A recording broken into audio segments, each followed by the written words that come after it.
Hello Flosstube and happy holidays. My name's Stephanie and welcome to my channel Stitchinit. Today I wanted to bring you a video that talks a little bit about what I've been doing over the last half of 2017 and some of my plans for stitching in 2018. One of my biggest goals that I have for 2018 and going forward really is to plan my starts more carefully. That was something that I noticed that I did a lot of this year since I had a complete set of the DMC colors and enough fabric to keep me going, that I started things more spontaneously whenever I felt like it and whenever I could get a pattern on PDF. And I really, it's fun and exciting to do that, but I don't want to rely on that kind of rush or excitement that I get from starting something. I want to finish stuff, and I want to finish stuff regularly too. So that's definitely one thing that I'm going to start focusing on, specifically on some finishes on a piece every single month that I'm trying to finish. And also is to control my starts a little bit better. So what I'm going to be doing to do that, to be more successful with that, is trying to keep track of my stitching in a planner, which a lot of us are trying to do probably. But this is the one that I've picked up. I actually got it from the grocery store, and it's a weekly planner. It's really nice. Embossed faux leather, but it's a weekly planner, and I'll turn to a blank page. It's not time oriented, so it's good for keeping track of things that you've accomplished. Since I stay at home and stitching is around my schedule, the other things that I'm responsible for, just keeping track of what I'm doing and how I'm spending my extra time is important to me now, since I have so many other responsibilities. So I've started using it a little bit already, since it actually, it's a 2018 planner, but it started in September of 2017. So I've already been making some notes about what I want to do for the end of 2017 and my goals for the beginning of 2018, which I'm going to share with you today. So I recently had a birthday, and I started something new, of course, but it's kind of exciting because it's actually my first official holiday Christmas piece that I decided to work on, and it's going to take me a while to finish it, but I'm happy to share it with you today. This is something that I plan to work on through Christmas, through the holidays, and after that I'll probably put it away till next year. That's my plans. But this is what I picked up, and I kitted up for my birthday. It's called Repeat the Sounding Joy, and it is by Kathy Barrick. And a lot of you may be familiar with Let Heaven and Nature Sing, which is, of course, features a big, beautiful reindeer on it. And this one, the focal point is this big black swan, which I just saw and I thought it was just amazing. And I'm not attracted to Christmassy pieces that have Christmas trees and Santas and everything like that. But I saw this and I just thought that it was just so elegant looking, and it was just really beautiful, and it didn't scream Christmas to me, so I feel like that it can be displayed all winter long if you want to. So the chart is actually calls to be stitched on 40 count fabric, and it uses one strand of needlepoint silks, but of course I was trying to look for a slightly more economical version, so I did not choose to kit it up with silk. I'm also stitching it on 36 count, which is small enough, really. It really is, but I'm doing it with 2 strands. So I'm doing it mostly, actually all with gentle arts. This is what I have so far. You can see this is the tail, and then the wings go back here. This is a page border right here, but what I'm using is the Gentle Arts sampler threads, and the black color was really important to me in choosing that because I did want just a little bit of variegation, and just not really to a gray, but you know, just a little bit of variation on the black. And this colored cast iron skillet is looking really good. You can't really see the details in this light, but it's turning out really nice, and I'm having fun stitching it. Like I said, this is 36 count, and this is Oaken from Picture This Plus. What I'm also focusing on every time I have a start is to focus on a finish too, and spend time finishing just like I spend this time starting something. So I've got two pieces. One I'm ready to be done with, and you know, it's time to finish it.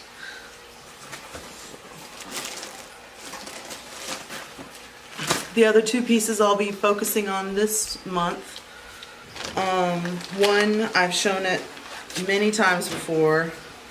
It is this piece that I'm stitching up for my parents, and it's going to be finished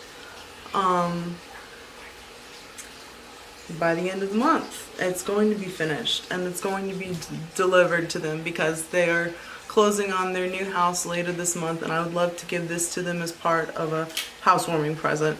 So this is a little piece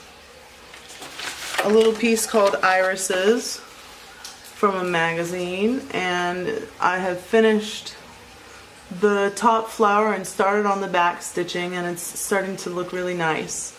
And I just have to finish up the bottom half, really, and then I'll be looking for a frame. I'd like to get an oval frame if possible, which is going to be a little hard, and I have no idea how to mount an oval frame, but I'll worry about that. Like I said, I need to finish it, and I need to finish it soon. So this is the other piece that is always on my mind. It seems like I started it when I started my Flosstube channel last year, and yes, I've been making progress. This is the infamous Hoitytoity by Long Dog Samplers, and it's even more important for me to finish this up soon because I've got some more plans with some more Long Dog Samplers, because everything that she comes out with I just love. And she put out a new collection just in time for the holiday season that features like 8 different PDF charts, and I just love them all. And so I'm definitely going to get that and try to start a couple next year. So this is my Hoitytoity, and I will show a picture of where I was in my whip parade video from August. But I've come down to the colors in the bottom, and I'm almost finished with the middle part, but I've still got this whole border, and I'm worried that I'm not going to be able to finish it before I want to. And I want to finish it before Mania, you know, but I feel like in order to meet that goal, I need to finish the bottom completely by the end of the year, because I still have the top half. Now this isn't exactly the middle's like right here, so I'm a little bit above the middle, but it's still practically half the piece that I've got to do. So what I'm doing to try to meet this goal and accomplish this task is I've been trying to work on it as many days as I can for an hour a day, and just do that no matter how I feel about it, and hopefully build some more momentum as the year comes to a close, and finish it up before Mania next year. So what is going on for 2018 is the big question that a lot of people are asking themselves, and I've sort of got my answer. I'm again trying to limit my starts, especially for the first half of the year, because I'm not committed to doing a full mania yet, but I'd like to sometime in the future, and it may be this year if I can pull it together and if I can control myself the first half of the year. But this year is going to feature kind of two predominant things. The first, of course, I already mentioned, is I plan to do some long dog samplers. I want to finish up Hoitytoity. I have started Life After Death, which is coming along really nicely. I like that a lot. And I'd like to probably start 2 out of that collection, depending on my fabric availability and stuff, and maybe March or April. That this year I have become aware of and seen and become familiar with and started to become interested in counted canvas work. So when I was at a Stitch Together at Dina's house from Making Life Count, I saw Deborah Berger working on this piece that is published through the EGA, the Embroidery Guild of America, and I liked it so much that I had to join the EGA just so I could stitch this piece with them. And I'm so excited because the kit has come, and I have all the pieces and it's ready to start. But this is called Ambrosia Honey, and this is the it's published in the Needlework magazine of the Embroiderers Guild of America, and they're doing it as a sale right now with the Facebook Stitch Along group, and so there's lots of people working on it right now, but I'm not planning to start it until January 1st, and I'm very excited to do it. And I can't wait. You know, I'll probably cheat a little bit, probably a few hours before midnight, you know, just start it or whatever, you know, it'll be a New Year's Eve start.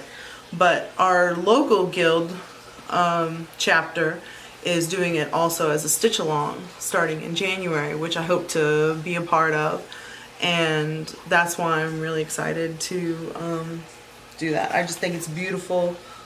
I love all the purples and the colors and the bee in the middle.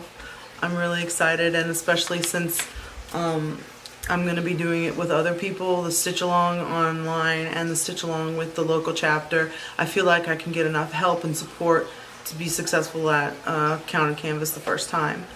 I don't really, you know, from what everyone says, it's not any harder than, you know, it's mostly satin type or Bargello stitches, but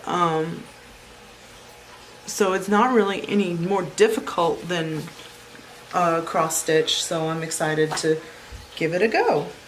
I've also already planned a start for February. When I went to retreat recently, I saw this design, and I just thought it was so beautiful, so of course I had to get it. And this is another counted canvas design, okay, but I really would like to start it. And also my friend Renee from Nostalgic Needlework, she picked up the same pattern, so I'm hoping, she only lives from like 30 minutes from me, so I'm hoping that maybe we can stitch it together. But this is called Follow My Heart from Hands On Design. And I hope I'll put maybe a closer up picture of it in the video so you can see the detail on it. But you can see that it's a heart shaped, but it's like quilt squares. It almost looks like a quilt. And if you look at the individual squares, you can see each of these is detailed like a quilt square. And so I thought it was so pretty. I would love to have it in my bedroom. So that's where what I already got all the threads. I haven't gotten the mono canvas yet, but the threads are gorgeous. It's mostly watercolors. and then of course pearl cotton. So that's going to be my start for February. And in March and April, I really am going to push for finishes before Mania, if I'm ever going to do Mania. So the 3 pieces that I'm going to be focusing on finishes for before Mania are going to be Coffee Quaker Sampler. I really like to finish that one, and I'd like to work on it over the winter while it's still like chilly outside, you know. And I'm going to be pushing for Hoitytoity to be finished. I would love to be able to finish it before my 1-year anniversary on Flosstube, which is in April. But I think that's all I had to show you guys. I just wanted to do a little wrap up before the holidays got too busy for my plans for the rest of the year and what I was planning to try to do for the beginning of the year. But that's all the time I have for this evening. So thank you for watching, and I'll see you soon. Merry Christmas.